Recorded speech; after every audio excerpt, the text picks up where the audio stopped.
Yeah, it's pretty cold outside. Snowing and blowing. Steady 15 to 20 mile an hour winds. Years past, I'd be out in the woods right now. You know, the ground's getting froze, so it's easier to move around with the tractors, pull wood and stuff.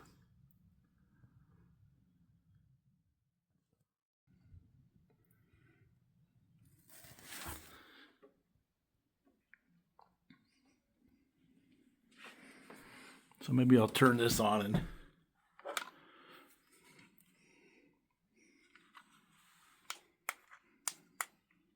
Bluetooth mode.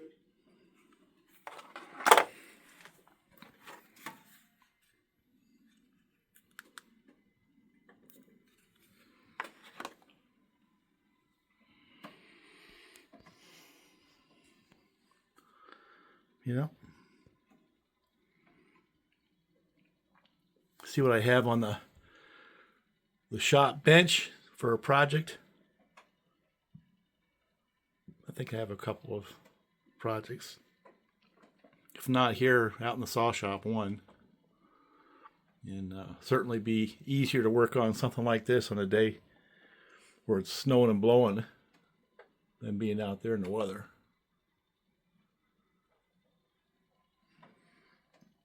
I ran these sharks for a little while. I enjoy them. But, you know, really these layouts are kind of like an art form. So you're always trying to build a picture. A mechanical picture, but a picture just the same. You know, and I sometimes put that on video. Sometimes it's just coming up here and hanging out and being at peace. With the Baldwin sharks, there was a variety of different versions of them. There was originally the idea of a passenger locomotive that was designed. They had what they call a 6,000 horsepower locomotive, and it was really just a lash up of four 1,500 horsepower Baldwin diesels with a shark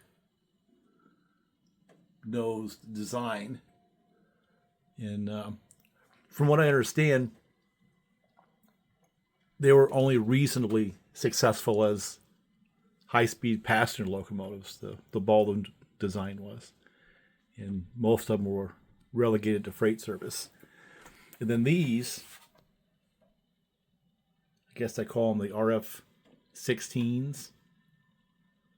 They were designed from the get-go to be freight locomotives, kind of like the FTs for EMD's entry into the marketplace and the FAs for Alcos.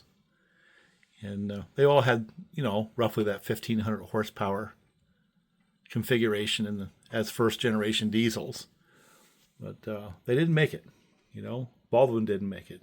They were one of the largest steam locomotive manufacturers in their day, in the time, in the country. But the corporate structure made it hard for them to convert over to diesel. And when they did, they were way behind. And their design philosophy was also a little bit rooted with steam locomotives and the history of things like the GG1, which was a cooperation between Altoona, Pennsylvania Railroad, and I guess Baldwin had their hands in there somewhere. So things like the Centipede was their first generation offerings. And if you look at the Centipede, it looks like a wheel configuration off a GG1 with a little bit more. Of course, it had diesel prime movers instead of being a big electric train. And they were off the mark. They just simply couldn't sync up with the railroad world that had evolved into the diesel age. And they went out of business. And it's really a lot of history. Like the Eddystone factory was this massive, massive factory they had built because they were pretty sure they were going to dominate, you know, locomotive production. And they put all this money into that facility, which never really got fully used. It was a waste. Also, one of the reasons why financially they went down. You know, instead of putting that money into research and development, they put it into real estate. that didn't end up being productive. Very interesting story. So the Baldwin RF-16, this is what the Sharks were, had a very interesting prime mover. It was actually a Westinghouse 8-cylinder, 1,625 horsepower prime mover, diesel. Very low RPM, big giant cylinders, had a very unique sound. And they had a reputation of being able to pull hard. So they were designed and used often for coal operations, certainly not passenger operations, which is why in my last video I said these two things probably never happened. Number one, a New York Central RF-16 being used for passenger service, that didn't happen. They were used for freight service. But also the Pennsylvania RF-16s were not used on passenger service either. They were used for coal heavy hauls. So anyway, I like the Sharks, again, because of their unique history, but also the unique look. And they were first generation diesels, and Baldwin's effort to try to crack that marketplace, and they ultimately failed, but they had some interesting history and characteristics. So, I don't care what locomotive. Oh, I hear my old business. Yeah, that would have been me years back. But I don't really care what locomotive model was designed. There's always a lifespan. They always started new and they ended up being used or scrapped, right? It's just the Baldwins didn't last as long because of their uniqueness. It was hard to lash them up with other brands. That was also a problem. The way they had their controls were a little bit different.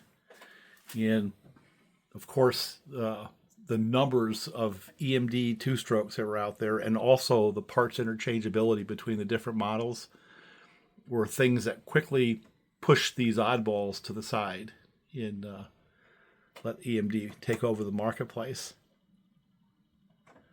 Just a real interesting story, I guess there's another little wrinkle in all this.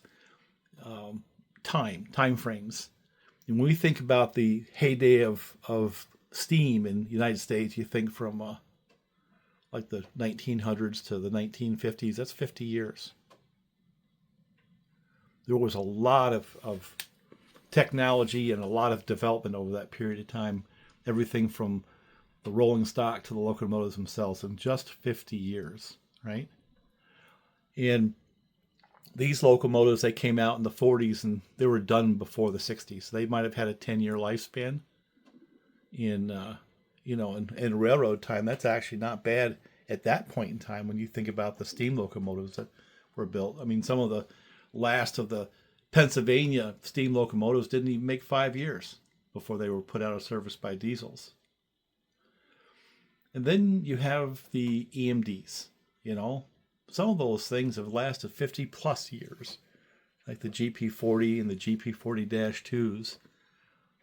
They're still in service on some of the, class ones. And I'm not sure of any other diesel design that has yet been able to last and be as productive for as long as that series of EMD diesels.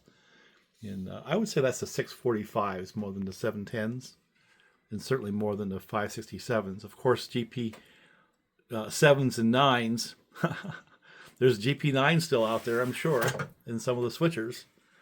But that evolution of the 645 to the -2s was probably then and probably still is the longest lasting locomotive design out there.